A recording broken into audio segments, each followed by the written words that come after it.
Did you know your body and brain are literally wired for rhythm? Unfortunately, modern life doesn't care about your biology. I wish it did, but it doesn't. Tell me if this sounds like your life. New meetings land in your calendar without anyone telling you. There's a traffic jam, your child gets sick, a project timeline gets moved up, a staff member or a team member leaves, and the first thing to go are your basics. You skip the gym, you miss lunch, you're late to bed, and the knock-on effects of that add up. So if any of that sounds familiar, today's episode is for you. Hi, I'm Jess Spendlove, and welcome to Stay at the Top. Something I've been thinking about a lot is if I could influence you to just do one thing when it comes to prioritizing your health or sustaining your performance, which if you ask me, they're the same thing. But if there was one thing that I could help you to achieve, it would be finding consistency. Now, consistency is a word that I think has a really bad reputation. It kind of needs a bit of a PR makeover. Consistency for a lot of people when I talk to them is the idea of perfect conditions, or it's the idea of the exact same routine, rhythm, protocol in this exact order. I'm here to tell you that is not the case.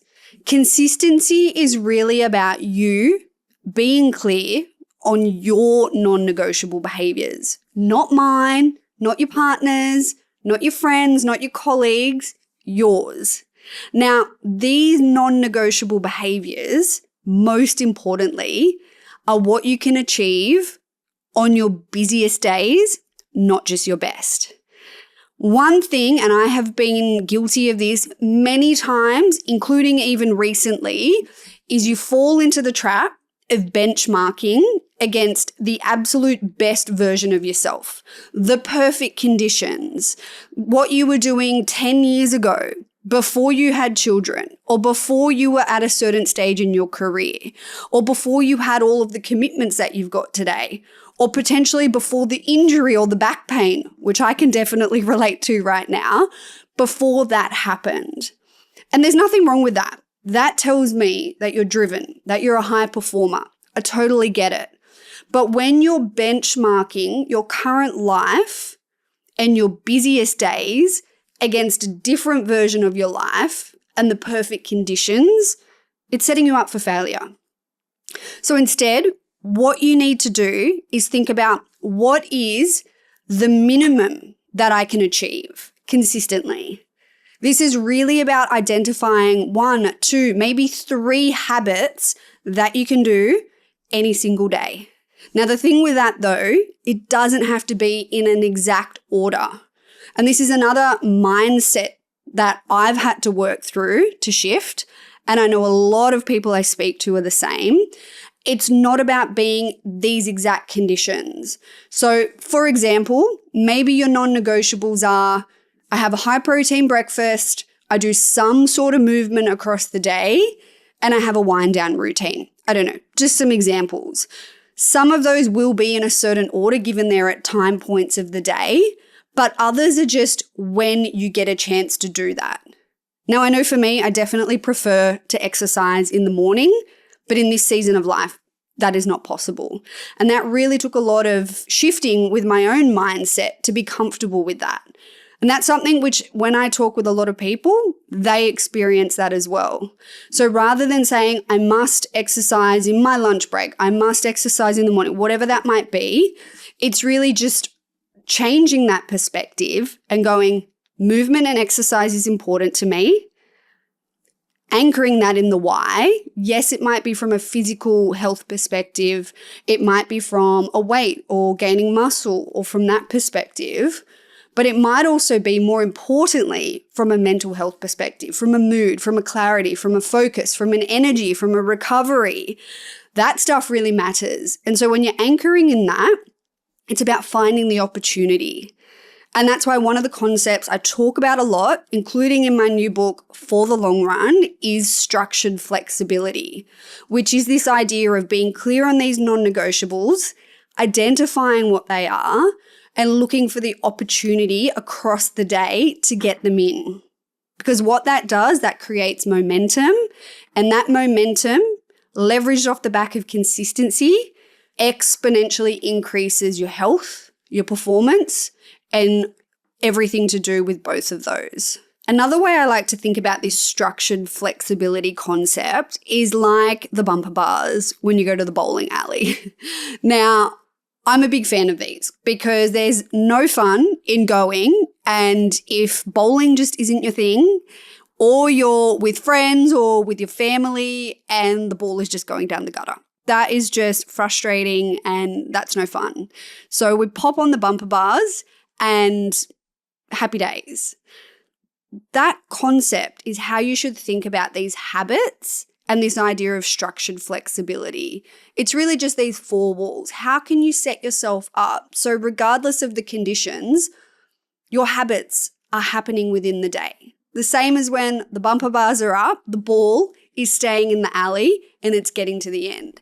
Happy days, it's a win-win all round. So if you're just struggling to execute on this or wrap your head around this idea of structured flexibility, which I know can be challenging if you're someone who is quite A-type, speaking from experience, or if you just really like things in a certain way, but for whatever reason in this phase of life, that just isn't how you can operate. So really for me, structured flexibility is that sweet spot, like the bumper bars at the bowling alley, if this is something which is required. And the other thing I'll say here is this is really about you being clear on what these non-negotiables are so that decision is made. You don't then need to cognitively use that bandwidth or willpower to make decisions each day. If you're clear on them, it's just about these are what they are and this is how I operate. And that's why in my book, it's really around you building your own daily operating system made up of these habits and rhythms, which we'll get to next, that you can operate with. It's not about what I can do. It's not about what your colleague can do. It's about what you can do. And that's why I'm so big on not forcing like a set protocol onto anyone. It's about teaching you habits or principles or things that I've seen work in elite sport, with the special forces, with the thousands of people that I've worked with, and you can select and cherry pick what works for you, what speaks to you, what you actually want to change. Because here's the thing, health doesn't actually have to be hard. And I feel like the bros have made us think that it needs to be. But this is why it's not about a 10-step 5 a.m. protocol, which sounds like I need to run a marathon, have a nice bath, read a book, journal, all before I get to work. That might be a slight over-exaggeration, but I feel like that is what the narrative is out there.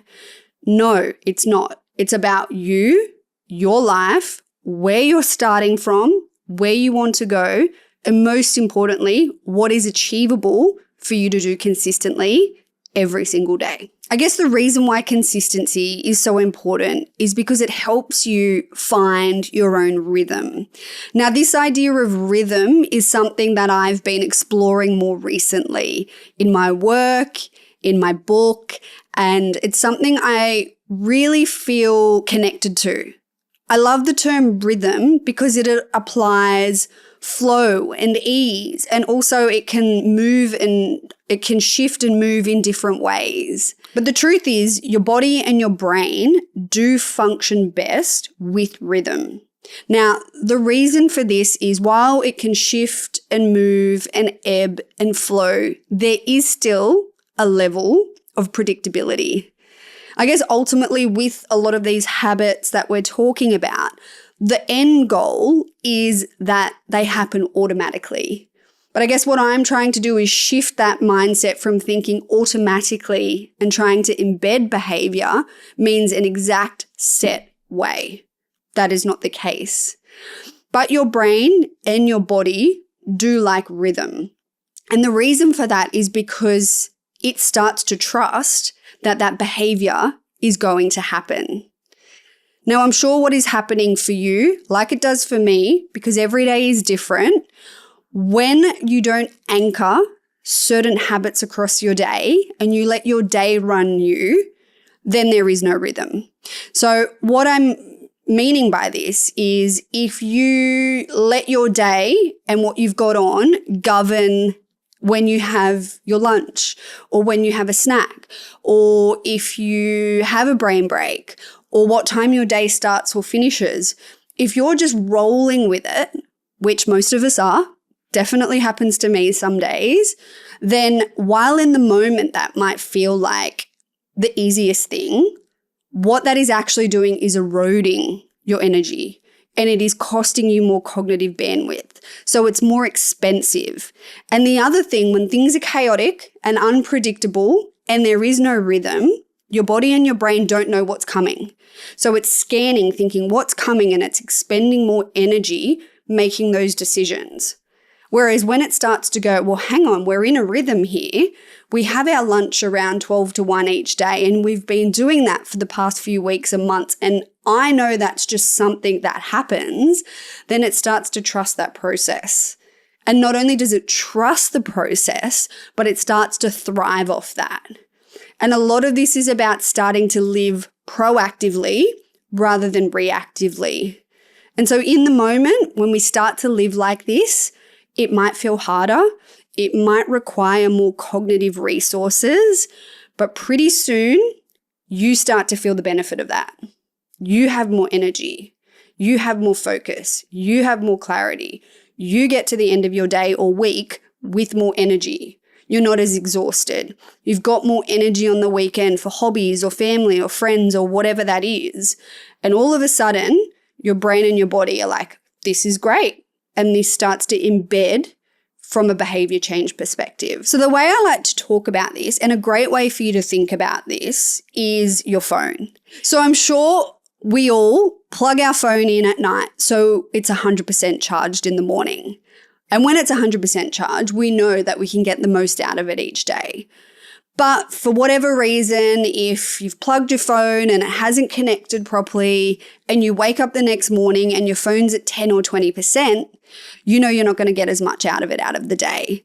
So you're using it more conservatively, or you're trying to find a charger to plug it in. We're consciously thinking and probably stressing about our phone and how little battery it's got. The point of this, though, is you know you can't get the same usage out of it compared to when it's plugged in at 100%. So like your phone, who likes to be charged each night, who wants to start the day at 100% so you get the most out of it, it trusts that, it knows that.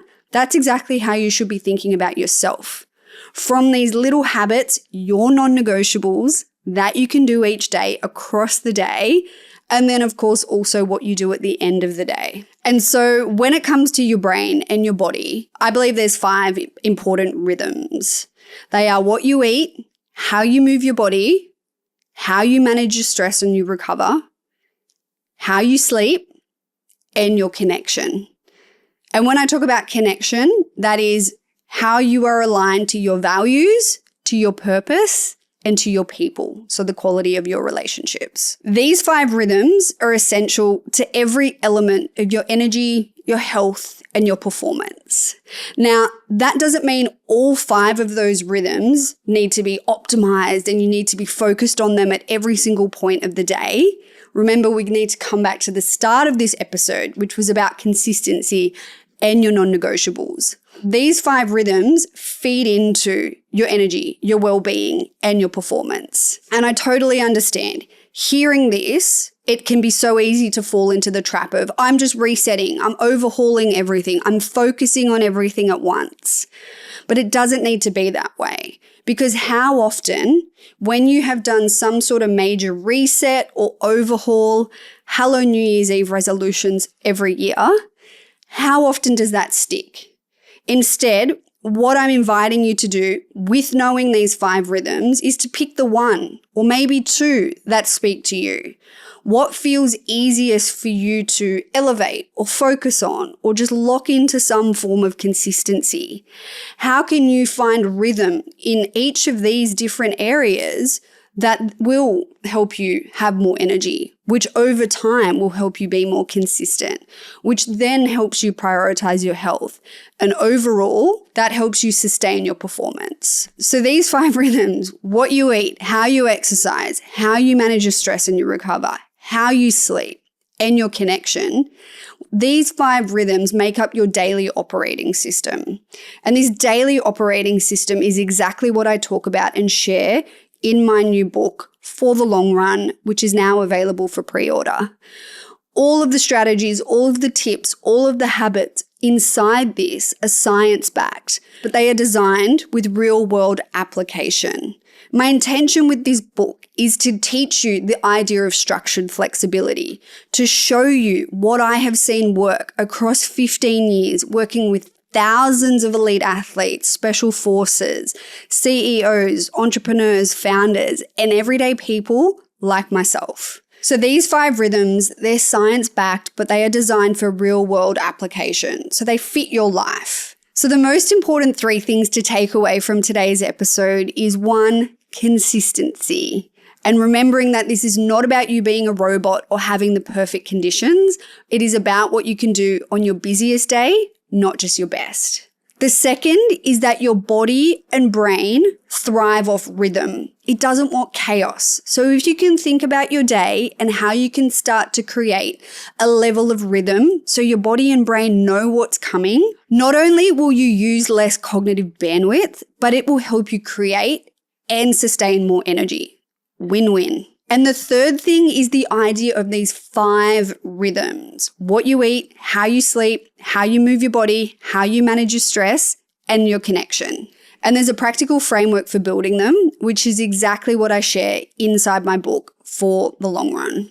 One of the main reasons I wrote this book is because I kept observing incredibly capable people either hit their ceiling or consistently burn themselves out. And the reason for this is because the daily operating system that they were currently running was working against them. So if you'd like more energy, or you want to prioritize your health, or sustain your performance, then I'd highly recommend getting your hands on a copy of my book. The pre-order details are in the show notes. That's all for this week. Next week, I've got an amazing guest episode with Kate Kendall where we're talking all about the power of breath and how you can leverage it with some simple tools and tactics.